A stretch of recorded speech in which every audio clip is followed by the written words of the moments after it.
फिर से हार का सामना करना पड़ा मुंबई इंडियंस को और ऑफ कोर्स आज बुमराह खेले वापस से। आज रोहित शर्मा को वापस से टीम में जगह मिली आफ्टर मतलब इंजरी था बोल के उनको लास्ट मैच नहीं खिलाया गया था हालांकि। लेकिन इंजरी के बाद वापस आए रोहित शर्मा, फिर इंजरी के बाद वापस आए जसप्रीत बुमराह, लेकिन फिर भी जीत का रास्ता नहीं पकड़ पाई मुंबई इंडियंस और आज का मैच भी 12 रनों से हार गई Mumbai Indians royal Challengers Bangalore के सामने, जो कि मेरे हिसाब से 10 साल बाद रॉयल चैलेंजर्स बैंगलोर ने मुंबई इंडियंस को हराया। और पता नहीं दोस्तों ये साल आरसीबी का हो सकता है। क्यों? क्योंकि मुंबई इंडियंस को हराना मुंबई इंडियंस के घर पे, चेन्नई सुपर किंग्स को हराना चेन्नई के घर पे और कोलकाता नाइट राइडर्स को हराना कोलकाता नाइट राइडर्स के घर पे, ये सारा इम्पॉसिबल चीज पॉसिबल कर रही है this time around royal Challengers Bangalore. सबके बारे में बात करेंगे, मैच के बारे में बात करेंगे, क्या था पॉजिटिव क्या था नेगेटिव, सबके बारे में बात करेंगे। लेकिन वीडियो शुरू करने से पहले अगर आप चैनल पर नए आए हैं तो ऑफकोर्स लाइक कर दीजिएगा, शेयर कर दीजिएगा और सब्सक्राइब कर दीजिएगा। भूलिएगा मत सब्सक्राइब करना, सब्सक्राइब कर दीजिएगा। सबसे पहले अगर मैं बात करूं तो ऑफकोर्स टॉस हुआ और टॉस जीता था ऑफकोर्स हार्दिक पांड्या ने। ऑफकोर्स टॉस तो वो जीत रहे हैं, टॉस जीत रहे हैं और मेरे हिसाब से टॉस जीतना वानखेड़े में बहुत इंपॉर्टेंट होता है। और हमने देखा था इससे पहले वाले मैच में भी जहाँ पे कोलकाता नाइट राइडर्स के साथ मैच था मुंबई इंडियंस का, वहाँ पे भी उन्होंने टॉस जीता था और टॉस जीत के बॉलिंग करने का फैसला लिया था। और इस बार भी उन्होंने टॉस जीत के बॉलिंग करने का फैसला लिया और मेरे हिसाब से ये वो फैसला कुछ ज़्यादा सही नहीं हुआ मेरे हिसाब से, या फिर बॉलिंग अच्छी नहीं हुई। मेरे हिसाब से बॉलिंग अच्छी नहीं हुई और स्टार्ट तो अच्छी हुई, चौका मारा फिल सॉल्ट ने, लेकिन फिर पहले ओवर में वो बोल्ड हो गया। मेरे हिसाब से सॉल्ट अचानक से उनका फॉर्म में डिप आया है और इतना भी हिट एंड मिस वो केकेआर के साथ जब थे पिछले सीजन, उतना हिट एंड मिस पिछले साल नहीं थे जितना इस साल हो रहे हैं। एक मैच चल रहे हैं, 5 मैच नहीं चल रहे हैं, फिर एक मैच चल रहे हैं, मतलब हिट एंड मिस चल रहे हैं फिल सॉल्ट। लेकिन विराट कोहली ने अपना कमान संभाला।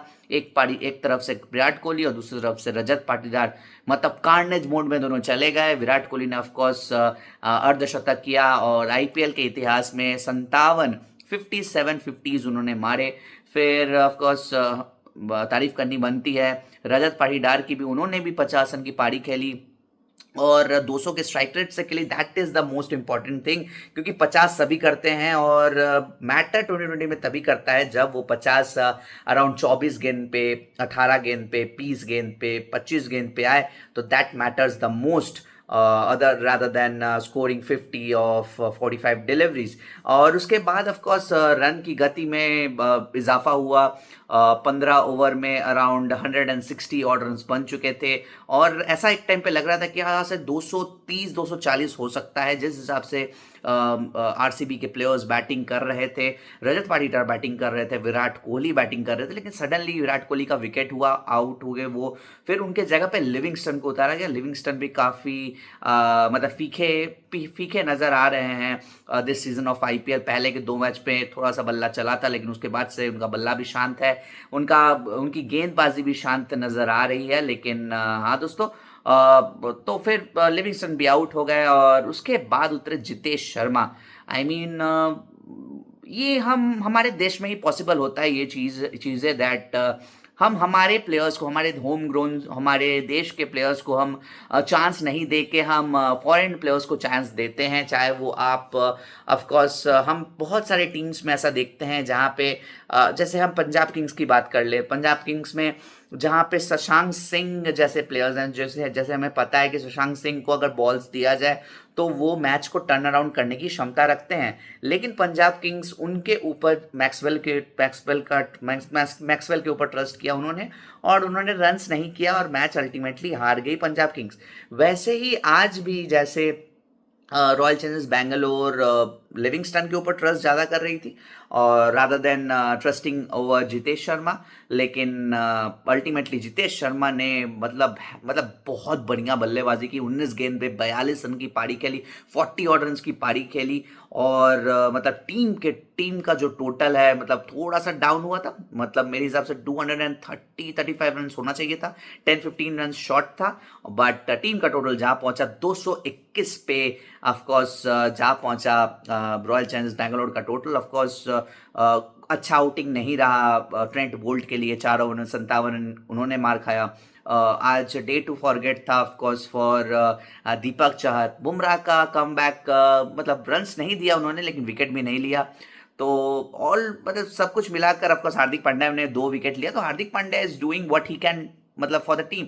वो विकेट्स भी ले रहे हैं, वो रन्स भी कर रहे हैं, तो वो अपना काम कर रहे हैं। मेरे हिसाब से बाकी के प्लेयर्स का साथ भी उन्हें चाहिए if Mumbai Indians wants to win at least games in this season of IPL and qualify for the playoffs. तो ऑफ कोर्स उसको चेस करने आई मुंबई इंडियंस, और 200 जहाँ पे बोर्ड पे लग जाता है अभी भी 200 रन का जो वो टारगेट ऑन द बोर्ड रहता है, वो बहुत ही नियर टू इम्पॉसिबल टाइप तो नहीं है, लेकिन एक एडिशनल प्रेशर आ जाता है क्योंकि जो बैटर्स रहते हैं उनको पता रहता है कि मुझे 10 रन पर ओवर से खेलना पड़ेगा। और खेलने उतरे of course Rohit Sharma impact player के सब के रूप में उतरे, और स्टार्ट काफ़ी अच्छी रही, भागे का साथ मिला, इनसाइड लग के चौका निकल गया पीछे से, लेकिन ज़्यादा देर तक नहीं चला उनका पारी। और ऑफ कोर्स रोहित शर्मा का फॉर्म इज मैंने एब्सोल्युटली वेरी वेरी क्वेश्चनेबल, और it is a concerning sign for Indian fans also, क्योंकि हमारे कप्तान की जब उनका बल्ला नहीं चल रहा है तो that means that is a serious thing for us. और वो आउट हो गया 17 रन की पारी। फिर हमने देखा कि रिकल्टन भी जल्दी आउट हो गए, विल जैक्स जल्दी आउट हो गए, लेकिन वहां से उसके बाद सूर्य कुमार यादव की थोड़ी सी पारी आई, लेकिन वो उनको भी खेलने में दिक्कतें आ रही थी। लेकिन पिछले मैच में मतलब रिटायर्ड आउट हो जाने वाले player of course Tilak Varma ने कमान संभाली, उन्होंने शॉट्स खेले, उन्होंने भी 50 रन के पास पास की पारी खेली, फिर वो भी आउट हो गए, लेकिन मेरे हिसाब से रन्स बहुत ज़्यादा बन गए थे। फिर हार्दिक पांड्या ने मतलब हरिकेन ला दिया था पूरा मैदान पर, और छक्कों की बारिश हो रही थी, चौकों छक्कों की बारिश हो रही थी। टीम को जिताने की कोशिश की हार्दिक पांड्या ने, लेकिन मेरे हिसाब से सिर्फ एक प्लेयर से मैच नहीं जीता जाता। मेरे हिसाब से मुंबई इंडियंस को अगर मैचेस जीतनी है तो कलेक्टिवली मैचेस जीतनी पड़ेगी, क्योंकि अगर आप कलेक्टिवली मैचेस नहीं जीतते हो तो that creates a very bad impact on the team, और मेरे हिसाब से वही हो रहा है। और अगर जल्दी से जल्दी इस चीज़ को टर्न अराउंड नहीं किया जाए तो मेरे हिसाब से मुंबई इंडियंस के लिए बहुत ही खतरे की घंटी है। और अगर मुंबई इंडियंस इस चीज़ को चेंज कर पाती है तो that means Mumbai Indians will be back very very soon. और हमने बाद में अल्टीमेटली देखा कि नमनदीप की वो शॉट अच्छी पारी भी कुछ कारगर साबित नहीं हो पाई, लेकिन हाँ, सब आज ज़्यादा खुश of course royal Challengers Bengaluru के फैंस है दैट रॉयल चैलेंजर्स बेंगलुरु ने मुंबई इंडियंस के घर पे आफ्टर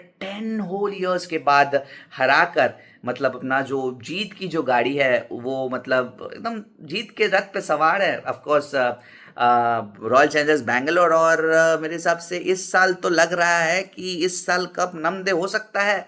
पता नहीं दोस्तों, आपको क्या लगता है? दोस्तों कमेंट सेक्शन में ज़रूर बताइएगा कि आपको क्या लगता है, क्या इस साल आरसीबी चैंपियन बनेगी कि नहीं बनेगी, कमेंट सेक्शन में ज़रूर बताइएगा।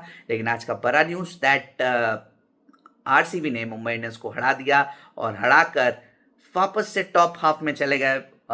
ऑफ कोर्स आरसीबी जो जो लास्ट मैच में हारे थे आरसीबी ने, उन्होंने बता दिया कि यार एक आध मैच हार ही सकते हैं, और वापस से अपने जीत की जो पटरी पे जो सवार थे वापस से वो पटरी पे आ गए।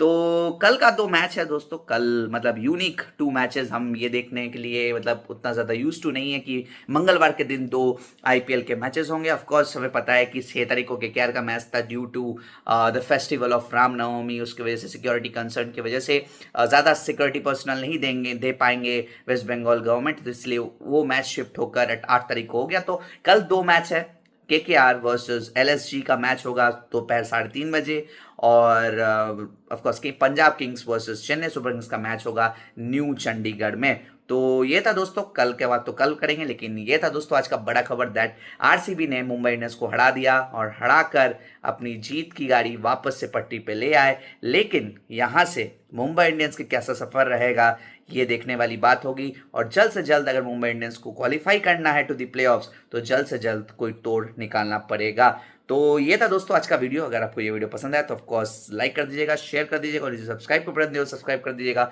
और जिस बगल में बेल नोटिफिकेशन आके भी दिया उसको क्लिक कर दीजिए, क्योंकि आसान का वीडियो आपके पास आता रहेगा। सब्सक्राइब कर दीजिए जल्दी। आज का वीडियो इतना ही, मिलते हैं फिर किसी दिन, चलते हैं, गुड नाइट।